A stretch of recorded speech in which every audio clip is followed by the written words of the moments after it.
Assalamualaikum warahmatullahi wabarakatuh. Selamat pagi mahasiswa semuanya. Semoga semua dalam keadaan sehat walafiat ya, tanpa kurang suatu apapun. Ya, kita kembali lagi pada kuliah daring mata kuliah TIK dalam pembelajaran sejarah.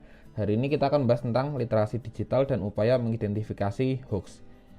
Jadi pada awal kuliah TIK ini, saya sudah menyampaikan bahwa mata kuliah ini ada 4 materi inti ya. Yang pertama adalah literasi digital, yang kedua adalah optimalisasi Microsoft Office, yang ketiga adalah e-learning, dan yang terakhir adalah pembuatan web seperti itu. Nah, beberapa waktu yang lalu sudah saya sampaikan terkait dengan optimalisasi Microsoft Office, terutama Microsoft Word. Nah, hal ini kita akan membahas terkait dengan literasi digital dan upaya mengidentifikasi hoax, kira-kira seperti itu. Oke, nah mungkin langsung saja kita akan membahas tentang materi ini. Yang pertama itu definisi literasi digital. Nah, apa itu literasi digital? Nah, menurut Paul Gilster ya, literasi digital adalah kemampuan untuk memahami dan menggunakan informasi dari berbagai sumber yang ditampilkan pada komputer. Jadi Paul Gilster ini menulis sebuah buku yang judulnya adalah Digital Literasi seperti itu di tahun 1997. Nah, pada masa itu memang yang namanya internet, kemudian smartphone dan sebagainya itu belum sangat masif ya, sehingga literasi digital ini memang hanya fokus pada bagaimana kemampuan seseorang ya untuk menggunakan informasi yang tampil pada komputer saja seperti itu. Dan informasi yang dimaksud di sini pada umumnya ya, informasi yang sifatnya offline ya, seperti ya data-data yang ditampilkan dalam aplikasi-aplikasi dan sebagainya gitu. Belum menyasar kepada informasi yang sifatnya online seperti itu kira-kira ya. Tapi ini definisi yang paling sederhana terkait dengan literasi digital dan memang paling banyak dirujuk oleh berbagai pihak, karena Paul Gister ini merupakan orang yang pertama kali mendefinisikan apa itu literasi digital seperti itu. Nah, kita lanjutkan. Nah, selain Paul Gister ada tokoh lain yang juga mendefinisikan literasi digital, yaitu Alan Martin ya. Jadi menurut Alan Martin ini agak panjang definisinya. Literasi digital itu adalah kesadaran, sikap, dan kemampuan individu untuk secara tepat menggunakan alat dan fasilitas digital guna mengidentifikasi, mengakses, mengelola, mengintegrasikan, mengevaluasi, menganalisis, dan mensintesis sumber daya digital, membangun pengetahuan baru, membuat ekspresi media, dan berkomunikasi dengan orang lain dalam konteks situasi kehidupan yang spesifik untuk memungkinkan tindakan sosial yang konstruktif dan untuk merefleksikan proses ini ya. Jadi kalau menurutnya Alan Martin ini dia lebih kompleks ya daripada apa yang disampaikan oleh Gilster tadi seperti itu. Jadi pada dasarnya menurut Alan Martin ini literasi digital adalah bagaimana seorang individu gitu mempunyai kecakapan ya, mempunyai kesadaran bagaimana dia punya sikap, punya kemampuan dalam menggunakan alat dan fasilitas digital. Nah, alat dan fasilitas digital ini tentu saja sudah sangat beragam ya. Nah, dia menulis tulisannya di tahun 2006 seperti itu. Jadi di sini juga sudah termasuk alat dan fasilitas digital itu terkait dengan ya internet, smartphone dan sebagainya. Sehingga literasi digital yang dimaksud di sini adalah bagaimana kita ya memanfaatkan alat dan fasilitas digital tersebut. Memanfaatkannya juga sangat luas ya, mulai dari bagaimana identifikasi, evaluasi dan sebagainya kayak gitu. Dan setelah kita bisa memperlakukan informasi yang bersumber dari alat dan fasilitas digital ini, kita bisa membangun suatu pengetahuan baru, ekspresi dan sebagainya, sehingga nanti tujuannya adalah akan mewujudkan suatu tindakan sosial yang sifatnya konstruktif seperti itu. Jadi kira-kira itu ya definisi dari literasi digital. Nah, kita lanjutkan, mengapa penting sih? Kenapa sih penting kayak gitu literasi digital? Yang pertama, generasi milenial merupakan digital native ya. Jadi kalau menurut data dari Asosiasi Penyelenggara Jasa Internet ya APJI di tahun 2019 yang lalu, pengguna internet di Indonesia itu mencapai 170 juta orang lebih ya. Itu di tahun 2019 dan tentunya untuk tahun 2020 ini sudah meningkat lagi ya. Tapi data yang terbaru saya dapatkan itu. Nah, dari itu untuk generasi milenial itu kira-kira penetrasi internetnya tuh mencapai 80%. Artinya 80% dari generasi milenial itu mereka pernah bersentuhan dengan internet seperti itu. Nah, penggunaan internet ini tentu saja macam-macam ya.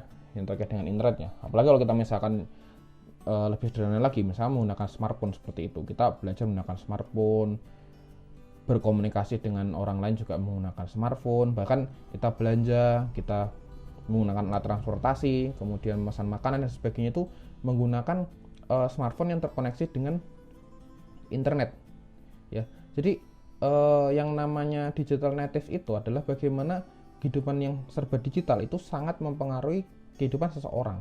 Nah, generasi milenial di Indonesia itu sangat bergantung kepada kehidupan yang serba digital. Tadi saya katakan dari 80% dari generasi milenial itu dia terkoneksi dengan internet, dan tentu saja ketika terkoneksi dengan internet dia akan memanfaatkan banyak hal dari internet tersebut untuk kehidupannya seperti itu. Nah, makanya di sini literasi digital itu penting karena internet selain mempermudah, kadang-kala juga ada efek negatifnya seperti itu. Yang kedua, arus informasi yang besar secara kuantitas tidak diiringi oleh kualitas informasi. Jadi memang dengan sangat mudahnya orang mendapatkan informasi dari internet seperti itu, kita dalam satu hari bisa dapat begitu banyak informasi ya. Bahkan setiap detik pun kita bisa dapat informasi baru. Tapi sayangnya arus informasi yang sangat banyak ini, yang besar secara kuantitas ini, tidak diiringi oleh kualitas informasi. Kualitas informasi itu yang dimaksud adalah ketepatan atau akurasi dari informasi yang disampaikan pada suatu berita atau mungkin ya informasi yang sifatnya umum di internet seperti itu. Nah, ini jadi masalah sehingga literasi digital tuh penting ya dipahami oleh generasi muda seperti itu.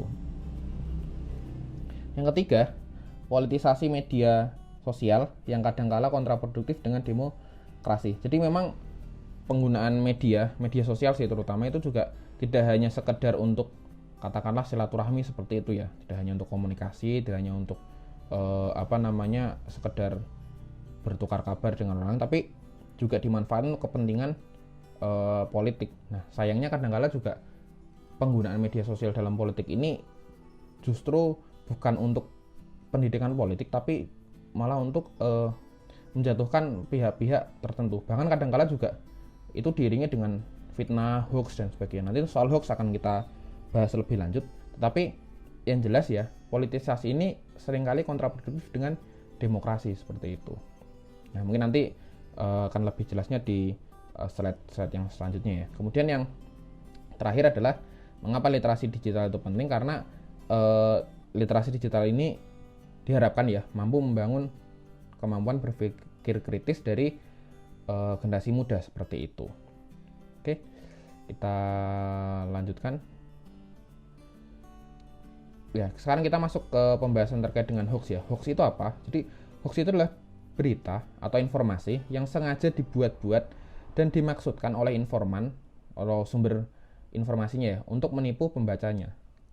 Nah, hoax ini juga istilah lainnya adalah disinformasi ya. Nah, hoax ini beda dengan hoax atau disinformasi ini beda dengan misinformasi ya. Bedanya apa? Jadi kalau hoax itu memang pelakunya sengaja menyebarkan berita palsu. Si pelaku ini sadar bahwa dia informasi atau berita yang dia sebarluaskan itu palsu seperti itu. Dan memang dia berniat untuk menipu orang-orang yang membacanya, mendengarnya, melihatnya dan seterusnya gitu.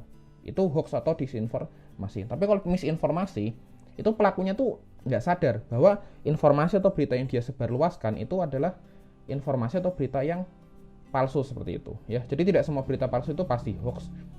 Kalau hoax itu ya dia memang ya niat buat menipu. Tapi kalau misinformasi itu enggak.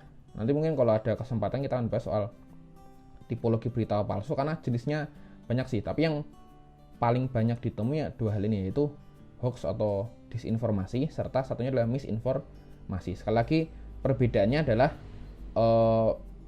kalau hoax itu memang sengaja dibuat dan sengaja digunakan untuk menipu. Kalau misinformasi itu nggak sengaja seperti itu. Nah, berkembangnya hoax sehari-hari ini juga memiliki kaitan ya dengan suatu fenomena yang disebut sebagai post-truth seperti itu. Post-truth itu apa?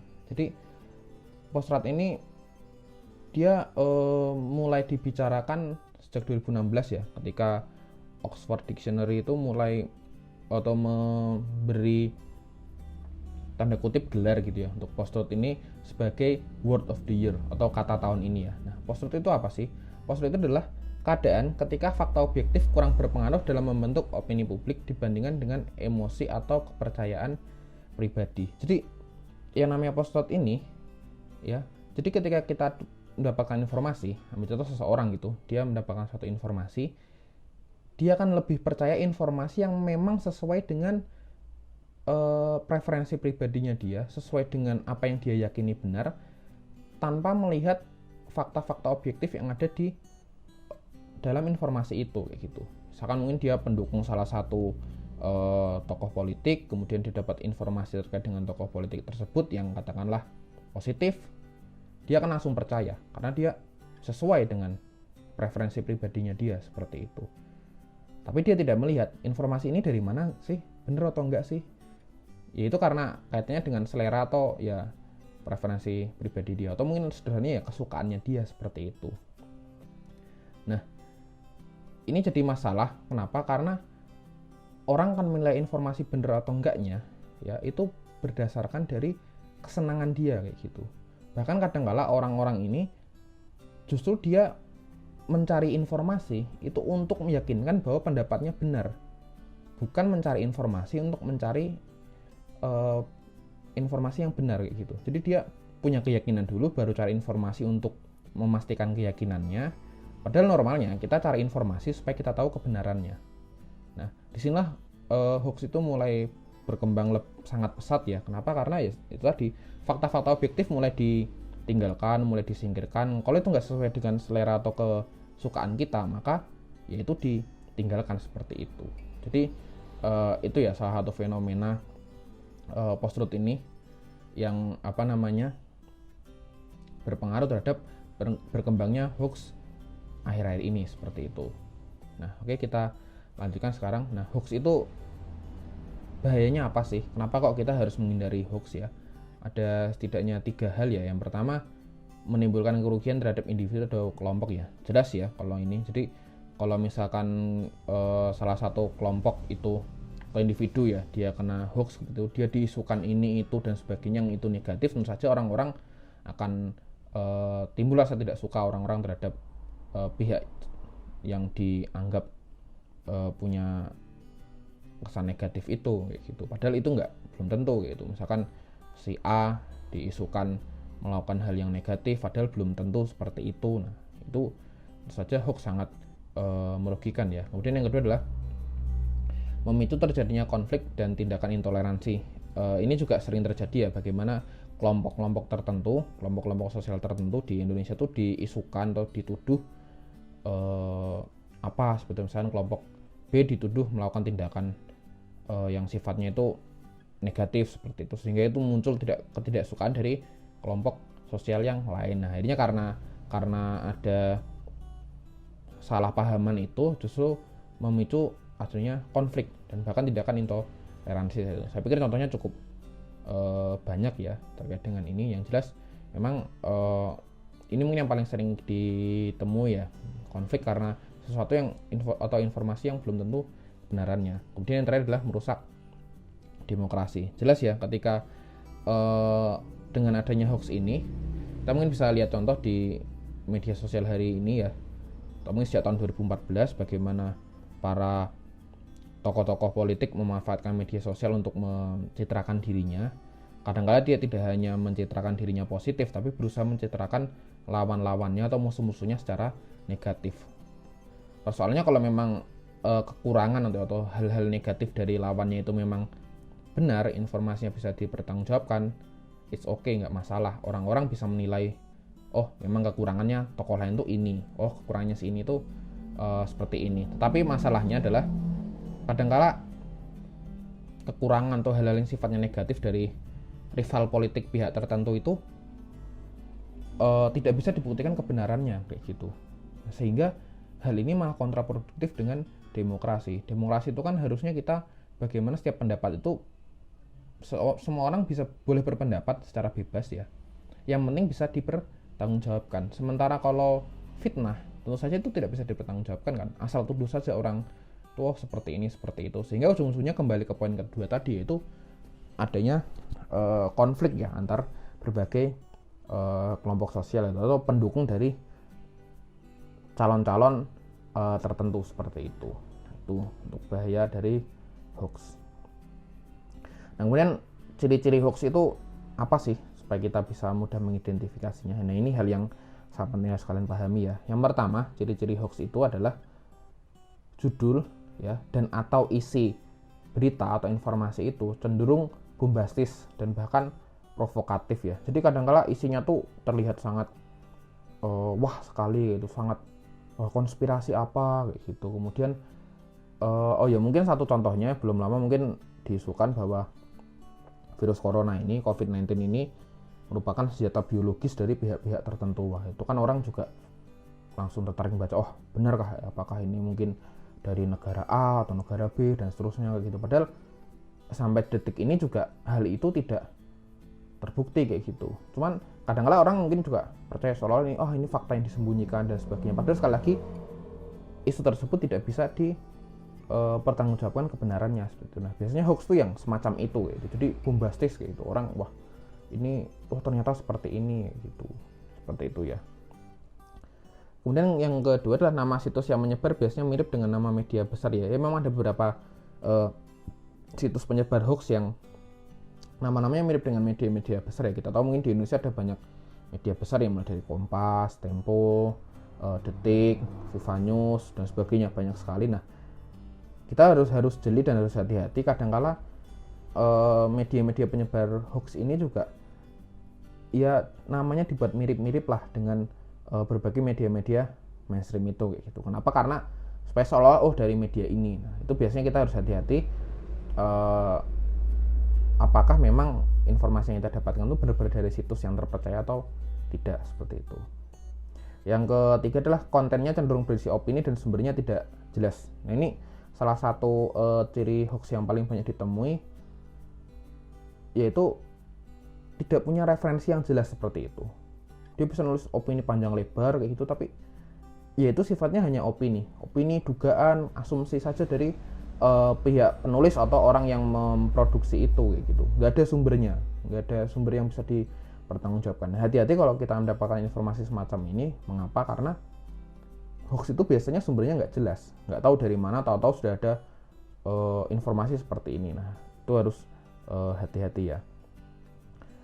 Kemudian selanjutnya adalah foto yang digunakan ya. Kalau misalnya berupa gambar, karena hoax tidak hanya berupa tulisan ya, kadang-kala juga ada gambar. Itu yang digunakan biasanya palsu atau hanya sebatas ilustrasi gitu. Jadi biasanya kalau misalkan di di media sosial gitu ada informasi nah biasanya foto yang digunakan itu bukan foto aslinya ya, tapi foto yang palsu atau mungkin kadang edit, atau bahkan kadang-kala dia hanya ilustrasi, tidak ada gambar aslinya. Nah, ini hati-hati ketika kalian dapat informasi fotonya agak mencurigakan gitu, kelihatan editan atau dia hanya ilustrasi. Nah, ada kemungkinan, walaupun sekali lagi tidak selalu ya, semua yang ciri-ciri ini tidak selalu, tapi biasanya sih yang seperti ini gitu dia adalah hoax ya. Nah, seperti itu. Kemudian yang terakhir adalah akun penyebarnya abal-abal ya, atau tadi juga sudah sama, asal informasinya tidak jelas seperti itu. Jadi dilihat ya ketika kita mau atau kita dapat informasi itu siapa sih yang menyebarkan gitu, dari mana gitu, akun misalnya sosial medianya gitu. Apakah dia akun yang kredibel, apakah dia dari tokoh yang memang punya kepakaran tertentu, atau misalkan juga dari instansi resmi baik itu punya pemerintah ataupun LSM dan sebagainya yang bisa dipertanggungjawabkan. Nah, itu kita harus tahu gitu informasinya benar nggak sih. Jangan sampai seolah-olah itu informasi resmi dari pihak tertentu tapi ternyata akun yang nyebarkan malah bukan, hasil lagi informasinya nggak jelas. Nah, itu kira-kira ya ada 5 ciri-ciri hoax. Judul atau isi beritanya cenderung bombastis bahkan provokatif, situs yang menyebarkan mirip dengan nama media besar, kontennya cenderung berisi opini dan semuanya nggak jelas, foto yang digunakan biasanya palsu atau hanya sebatas ilustrasi, serta terakhir adalah akun penyebarnya abal-abal atau tidak mencantumkan informasi yang jelas, seperti itu. Oke, kita lanjut ya ke slide berikutnya, yaitu teknik identifikasi hoax ya. Jadi tadi sudah ada ciri-cirinya. Nah, bagaimana sih kita mengidentifikasi hoax itu ya, atau bagaimana cara kita untuk mengecek ya, sebenarnya mengecek itu hoax atau bukan.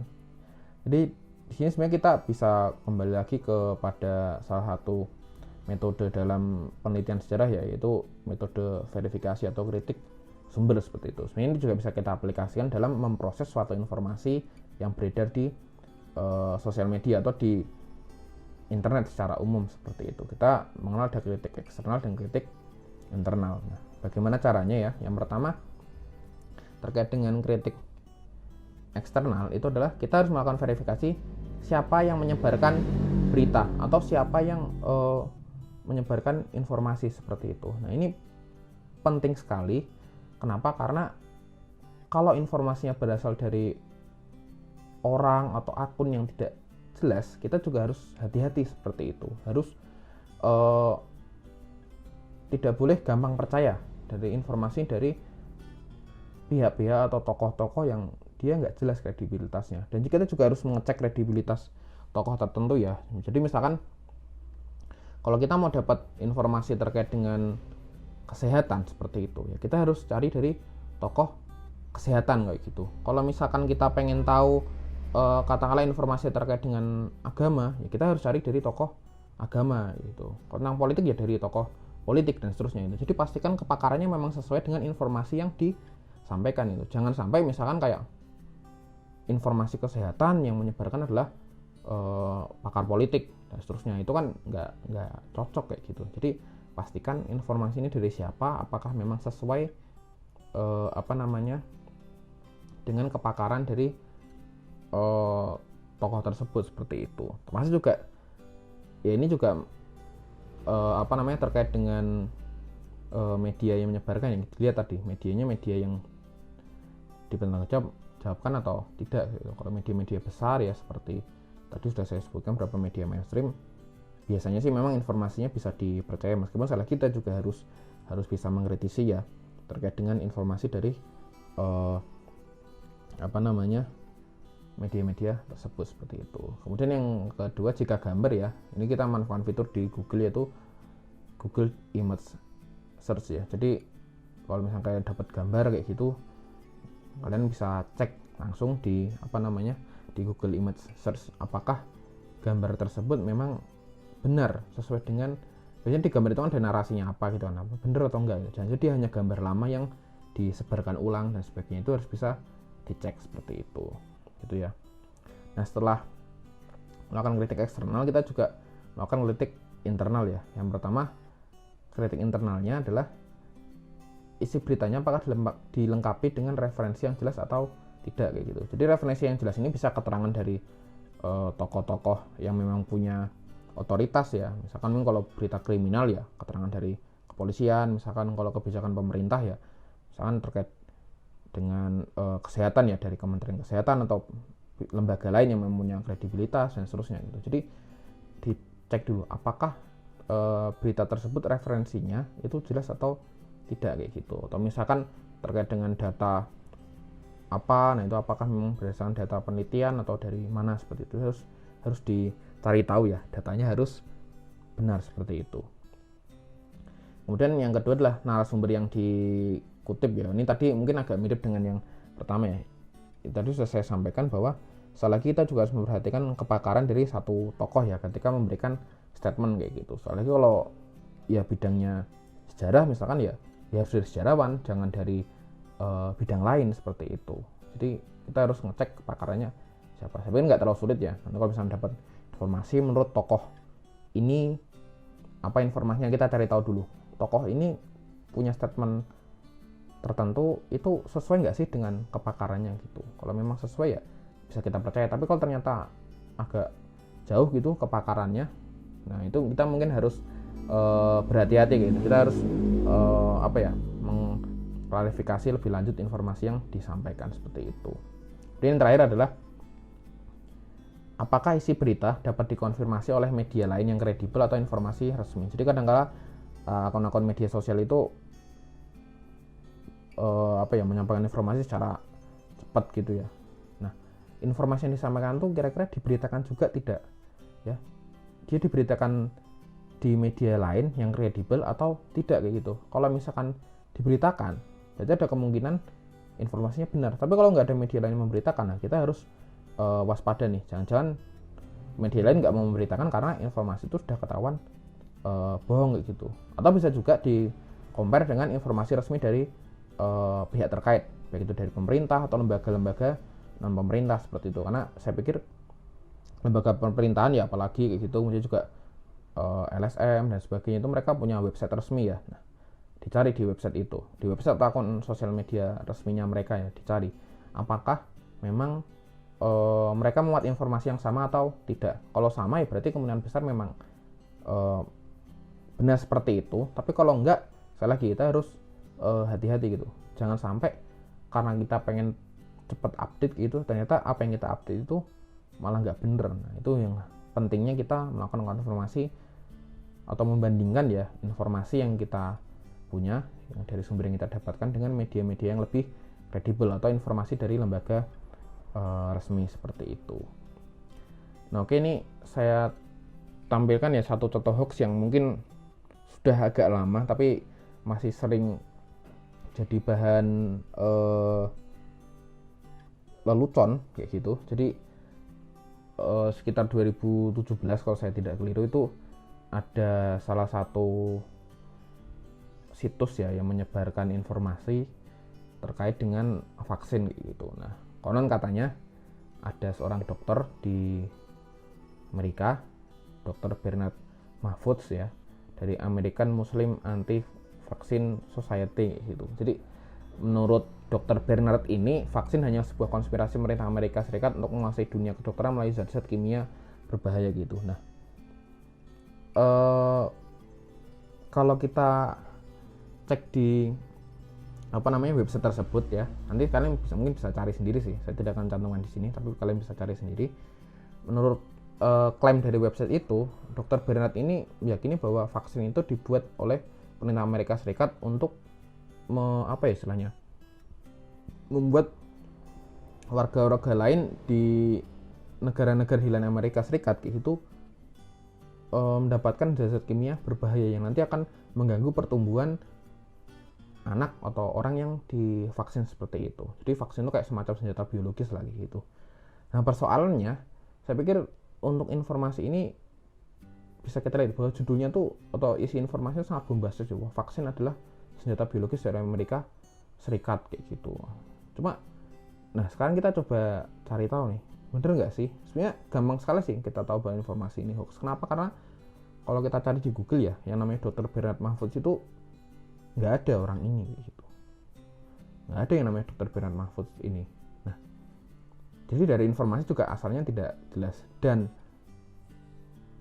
orang yang ditampilkan, yang diklaim sebagai Dr. Bernard Mahfuz itu ada seorang berpakaian dokter ya, kemudian dia orangnya botak seperti itu, berkulit putih. Nah, masalahnya si orang ini tuh dia sama sekali bukan dokter ya, dia ya pemeran film dewasa gitu dan diklaim sebagai Dr. Bernard Mahfuz. Padahal bukan sama sekali ya, dia adalah ya salah satu tokoh atau aktor film dewasa seperti itu. Sehingga kita bisa pastikan bahwa ini adalah hoax seperti itu. Nah, ini salah satu contoh hoax yang bisa kalian identifikasi mulai dari isinya ya, yang kelihatan bombastis, serta sumbernya itu yang nggak jelas gitu. Ternyata Dr. Bernard Mahfuz ini nggak ada seperti itu. Ini satu contoh hoax ya yang mungkin populer beberapa tahun yang lalu. Nah, saya pikir hari ini juga hoax itu masih beredar di masyarakat ya, baik itu di website, di media sosial, bahkan kadang-kadang di grup WhatsApp juga banyak sekali hoax yang beredar seperti itu. Oke, ini satu contohnya ya. Oke, nah ini beberapa referensi yang saya gunakan seperti itu. Misal saya menggunakan Google Scholar ya untuk mendapatkan referensi-referensi ini. Nanti silakan kalian bisa cari sendiri ya untuk referensi dari, bisa kalian baca sendiri mas saya. Tapi kalian silakan nanti cari di Google ya untuk membaca lebih lanjut terkait dengan materi ini seperti itu. Oke, sebelum saya akhiri, kita maksudnya saya akan menyampaikan satu tugas ya yang harus kalian kerjakan. Nanti soal deadline dan sebagainya akan saya sampaikan di Google Classroom ya. Nanti silakan kalian bisa simak di situ kapan deadline yang harus kalian waktu untuk pengumpulan tugas ini. Nah, tugasnya adalah kalian silakan ya cari satu contoh hoax yang beredar di masyarakat. Boleh hoax ini beredar di media sosial tertentu, Facebook, Twitter, Instagram, atau yang lain-lain, silahkan boleh juga di WhatsApp grup dan sebagainya, atau di website yang ya bisa dibilang abal-abal seperti itu. Nah, usahakan kalian cari isu hoaxnya itu yang terkait dengan isu-isu kekinian gitu, seperti isu tentang virus corona atau isu-isu yang baru lah. Kalau bisa ya jangan isu yang sudah sekian tahun lah, tapi yang masih baru, atau kalau bisa memang isu yang sampai sekarang tuh masih hangat dibicarakan. Nah, nanti terkait dengan pemilihan isu juga akan mempengaruhi penilaian ya. Semakin bagus isu yang kalian coba selidiki, itu ya nilainya kan lebih bagus seperti itu. Dan pastikan memang kalian benar-benar verifikasi sendiri ya, jangan mengandalkan web, karena ada beberapa website yang memang dia bertugas untuk ngecek hoax atau bukan. Tapi saya harap meskipun kalian udah tahu kalau ini hoax, tapi kalian coba nanti ikuti teknik verifikasi yang tadi sudah saya jelaskan ya terkait dengan hoax ini seperti itu. Nanti silahkan kalian cari isu-isu terkini yang kira-kira umurnya ya 1 tahun lah kurang lebih lah ya, isu-isu hoax itu. Nah, kemudian yang harus kalian lakukan tadi sudah saya sampaikan ya, kalian lakukan verifikasi untuk membuktikan jika info tersebut adalah hoax lah. Jadi kalian cari satu informasi yang hoax, kemudian kalian lakukan verifikasi terhadap informasi atau berita tersebut ya. Nah, untuk tugasnya ini nanti kalian kumpulkan dalam bentuk PowerPoint ya, dalam bentuk PowerPoint. Nah, nanti isinya kira-kira gini. Jadi nanti ada 4 section ya di PowerPoint yang kalian buat seperti itu. Kalau untuk jumlah slide-nya silakan sih, saya tidak mengharuskan berapanya, tapi yang penting kalian ada 4 section ini. Nah, ini ada poin-poin yang harus dibahas di tugas ini. Yang pertama adalah narasi informasi atau beritanya itu ya. Jadi ketika kalian menemukan satu contoh hoax, nah kalian ceritakan lah secara ringkas saja isi hoaxnya itu seperti apa gitu. Kayak tadi yang soal vaksin, kalian mungkin ceritakan di situ. Menurut Dr. Berar Mahfud, vaksin adalah senjata biologis dari Amerika Serikat seperti itu. Nah, kalian dapatkannya di mana gitu. Termasuk kalau di WhatsApp group dan seterusnya ya silahkan kalian bisa. Kalau informasinya agak panjang ya kalian silahkan ringkas saja isi informasinya ya. Yang penting nanti apa isinya dan dari mana kalian dapatnya gitu. Soalnya dari sosial media atau mungkin juga dari website yang ya bisa dibilang abal-abal lah seperti itu. Kemudian setelah kalian menyampaikan itu section pertama ya, nanti silakan mau 1, 2 atau berapa slide boleh. Kemudian yang kedua adalah identifikasi ciri-ciri hoax ya. Tadi sudah ada ciri-ciri hoax mulai dari judul atau isi berita yang bombastis, asal informasi yang nggak jelas dan sebagainya. Kalian identifikasi dari ciri-ciri tersebut, si informasi ini tuh ada berapa ciri-ciri yang ada di dalam informasi yang kalian dapatkan. Apakah isinya bombastis atau enggak, apakah ketiadaan sumber dan seterusnya. Nah, itu kalian silahkan identifikasi kayak gitu. Nanti misalkan ciri pertama ada enggak, ciri kedua ada enggak, nah seperti itu gitu ya. Kemudian yang ketiga itu kalian lakukan verifikasi ya, atau tadi sudah saya jelaskan ya terkait dengan kritik eksternal dan internal dari informasi yang kalian dapatkan kayak gitu. Ini section ketiga. Jadi setelah kalian sebutkan ciri-cirinya, nah kemudian kalian jelaskan nih informasi ini sumbernya dari mana sih, terpercaya atau enggak, kenapa enggak terpercaya seperti itu. Kemudian juga kalau gambar misalkan ya sama kayak gitu, kalian coba cari di analisis kayak gitu. Ternyata gambar yang diklaim sesuai dengan narasi ini rupanya tuh gambar dari gambar lama yang digunakan kembali dan seterusnya. Tadi bisa pakai Google Image Search ya dan seterusnya kayak gitu. Nah, setelah itu kemudian Ini juga lakukan verifikasi atau kritik internal ya. Jadi kalian bisa bandingkan dengan sumber lain, kalian lihat apakah misalkan kalau menggunakan narasumber ya, narasumbernya dia kredibel atau enggak dan seterusnya. Jadi ya sesuaikan saja, diaplikasikan ya apa yang tadi sudah saya terangkan terkait dengan kritik internal dan eksternal kayak gitu. Kalian jelaskan di dalam section yang ketiga ini. Mau berapa slide silahkan ya, tergantung kalian mau mengerjakan berapa banyak. Kemudian yang terakhir adalah kalian buat kesimpulan ya. Jadi simpulkan saja kayak gitu. Apakah informasi ini hoax atau bukan ya. Itu silahkan kalian bisa cari, dan saya harap jangan ada yang sama ya.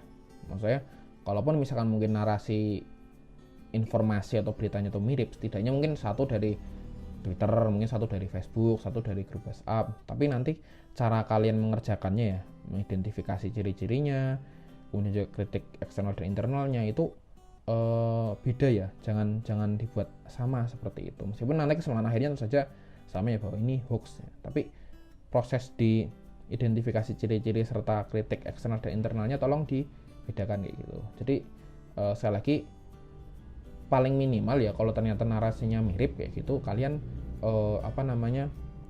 sumbernya itu berasal dari platform atau media yang berbeda gitu. Jangan sama gitu. Jangan misalkan informasi katakanlah terkait dengan obat dari virus corona sama-sama dari Twitter, sama informasi benar-benar akunnya sama, dan sebagainya, itu jangan ya, usahakan berbeda. Jauh lebih bagus ketika memang informasinya yang berbeda kayak gitu ya. Jadi misalkan nanti kalian bisa cari dari manapun informasi hoax yang beredar di masyarakat ya, dan ya diutamakan yang isunya kekinian ya. Silakan nanti kalian bisa